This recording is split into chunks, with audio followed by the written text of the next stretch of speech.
Good day, sir.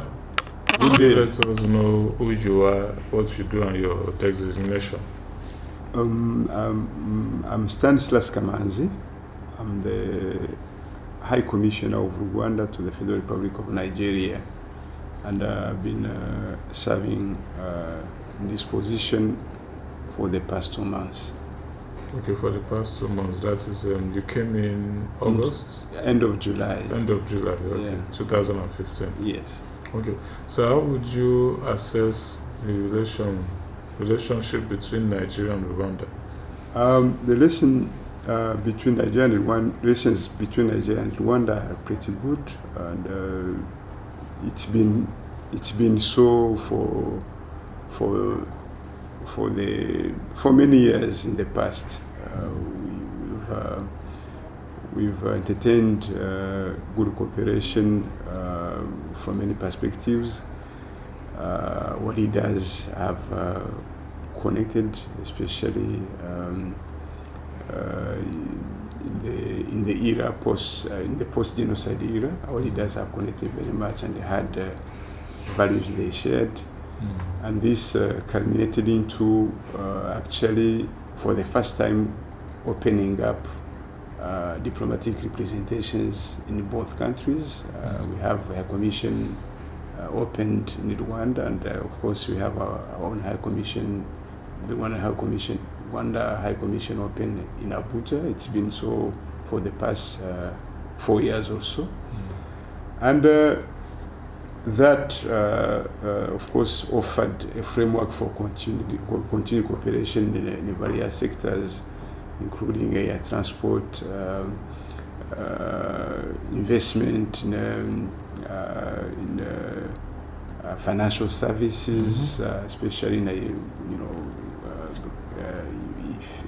done by Nigerians in Rwanda, and exchanges in expertise. We have trainings that occur here in Nigeria that are offered to Rwandans in various sectors, in the security sector and others. So our ties actually have gone more and more solid, and they are definitely due to remain that way, and to get even more solid, if I may repeat myself. Okay. So, during your answer, you made mention of the genocide. Now, a question about genocide. The 1994 genocide, the world knows is synonymous with Rwanda. How has the country been able to transform itself from the destructive path of 1994 to the rapid developments now witnessed in Rwanda? Yeah, it's a result of strong resilience that characterized the leadership of the country after the genocide was stopped, and also the people of Rwanda, who immediately embarked on reconciliation, on the reconciliation pathway. All those combined permitted the country to be stable, and stability was very much conducive to appealing for investment, for indirect investment, investment from within, to addressing priority matters like putting in place the right infrastructure, taking care of healthcare for all, addressing issues relevant to education, and so on and so forth. So all that combined actually permitted this quick leapfrog that we go to Rwanda, where it is from the almost failed state that it was in 1994, when the genocide had just been the genocide had just been stopped. Okay, so final question. Rwanda seems, some people would say that Rwanda seems to be having frosty relations with our neighbors, Congo and Burundi, for some months. recently. What seems to be the cause? Well, I want to put it clear that Rwanda has been always striving to enjoy good neighbor relations with the countries we share borders with. And we've been actually investing very much into that, including taking part of the initiatives in our region, integration initiatives in our region, and also with our top leadership, with our president, always making himself available to interact with his peers whenever there will be an issue coming up, and this he still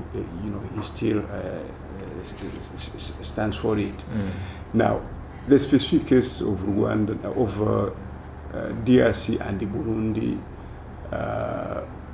I would say are issues that were not of Rwandan genesis, but are issues that have developed from within both countries, and I'll go for, I'll go into a bit of details for each case. Starting from the DRC. The DRC immediately after the genocide received the bulk of the leaders, the military, and common people that had participated in the genocide that fled into that country. And when they got in there, they regrouped with the same aim of coming back to Rwanda to finish exactly what they had started. And continuously they had been carrying out attacks that affected Rwanda, that would target survivors or quiet communities, especially along the border with the DRC. Under those circumstances, the government of Rwanda, working with other countries in the region, has been engaging the government of the Democratic Republic of Congo to find out solutions as to how these negative forces could be disarmed and repatriated. Then there has been a sequence of ups and downs, where at some stage the government of Congo would be very much responsive, but at other stages the same government will be like very passive vis-a-vis solving that matter. And the international community actually added on that some kind of lack of concern regarding actually dealing with these negative forces, bringing them to justice, disarming them, bringing them to justice, and letting some others, many innocent people that were held hostage by them. So all that has been going on for the past decades, despite the efforts, our efforts into finding a solution. At some stage, while those attacks were being carried out, we found ourselves in a situation whereby we had to protect our people. We couldn't take it that the negative forces would attack us on our own territory and cause damages from all perspectives within our borders. And we decided actually to send our military to hunt them where they are. And if the government of Congo would have been cooperative, and if the international community would have actually recognized that as a legitimate move from the government of Rwanda, I guess we shouldn't be talking about any problems being caused by these negative forces. We wouldn't be talking about any frictions between Congo and Rwanda, because those frictions are mainly caused by the presence of these negative forces, which have found refuge and facilitation in that country, and have been causing a perpetual kind of threat to our people. So that's where it stands. But as I mentioned, there are periods where we really get along with the government of Congo and agree on something that should be done, and efforts have been, are still being pursued, and hopefully at some stage we get that solved once and for all, because it has contributed to nothing but bringing about useless strains on the cooperation and the trade exchanges and other things that should be happening between our two countries, benefiting all our populations. So we want that to be put to an end. We want Congo to be prosper. We want Rwanda to be prosper. We gain all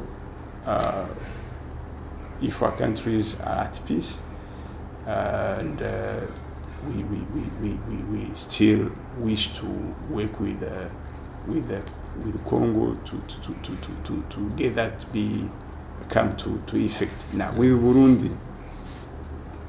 Burundi has been, or they have been having problems relevant to the political dynamics connected with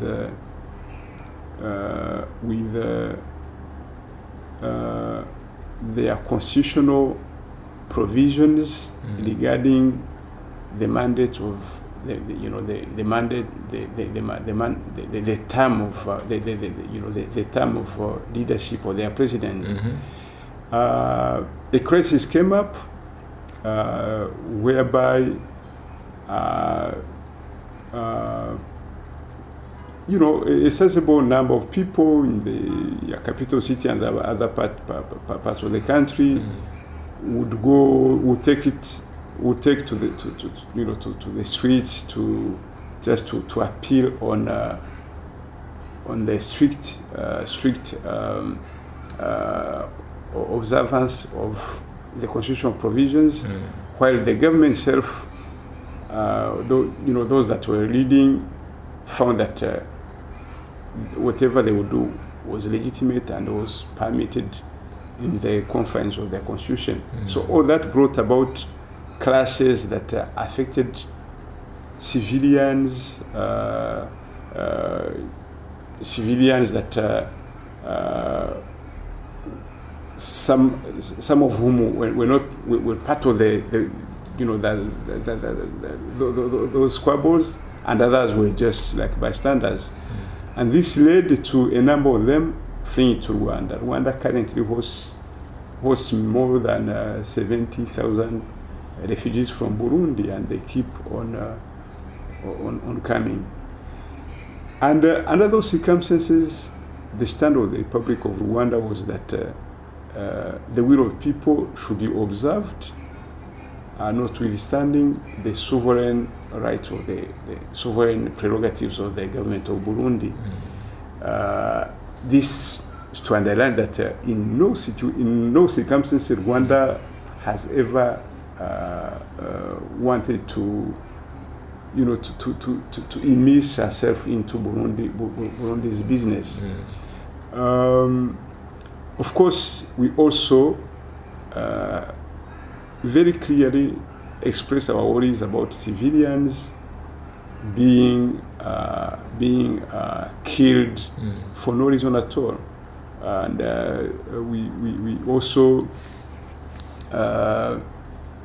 appealed to, because Burundi is our neighbor, and any crisis coming up there would cause spillovers. For instance, the major factor being actually that number of refugees having found refuge in the country. And another aspect that we also put emphasis on was that despite the development in that crisis, there shouldn't be a window for those negative forces that live in the Democratic Republic of the Congo to use the territory of Burundi to regroup, to rearm, and attack again, as there had been evidence that such things were happening, and happening actually with the help of some officials in the security in Burundi. So we made it clear that we appealed on the government of Burundi to ensure that they take care of that aspect, and they then go on dealing with their own matters as from within. Having said that, you might have heard in the news that Burundi has continuously indicated that Rwanda was harboring, has been harboring coup plotters, exactly people who go back to Burundi to destabilize the country. This is a sheer lie, and as I mentioned when we started, Rwanda upholds principles of peaceful neighbor relations with the countries that surround us. So there is no way Rwanda can go into Burundi or can help people to go and destabilize Burundi. We guess that the leadership of Burundi has been consistently mentioning that just to conceal the fact that there are those negative forces that have been come from the DRC to regroup in Burundi, ready to cause insecurity on our borders. So, and why would they be doing that? We don't know.